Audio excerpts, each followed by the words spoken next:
శ్రీకాకుళం జిల్లా పలాసలో బీజేపీ జాతీయ అధ్యక్షుడు అమిత్ షాకు చేదు అనుభవం ఎదురైంది.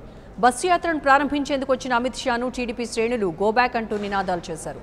అంతేగాక ఆయన దిష్టిబొమ్మను దగ్ధం చేసేందుకు తెలుగు తమ్ముడు ప్రయత్నించడంతో దాన్ని బీజేపీ కార్యకర్తలు అడ్డుకున్నారు. దీంతో అక్కడ ఉద్రిక్త వాతావరణం నెలకొంది. పోలీసులు అక్కడికి చేరుకుని పరిస్థితిని అదుపులోకి తెచ్చారు.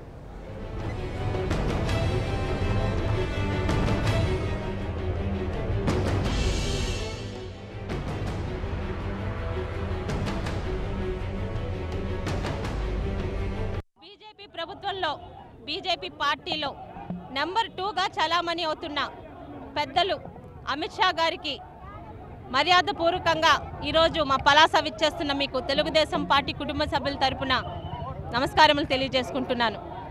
మిమ్మల్ని ఏదో ఆపడానికి రాస్తారోకలు చేయడానికి ఇక్కడికి రాలేదండి.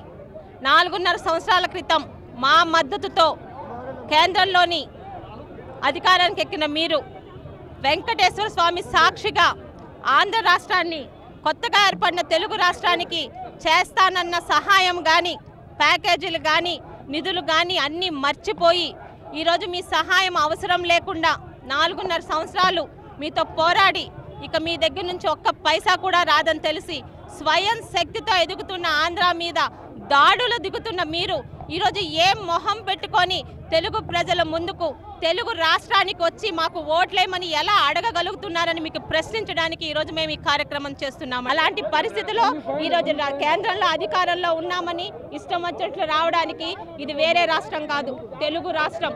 ఆత్మాభిమానం దానికి వస్తే ఆంధ్రుడు ఈరోజు ఆదరించి ఆతిథ్యం ఇస్తే ఎలా ఉంటుందో 4 సంవత్సరాలు చూశారు.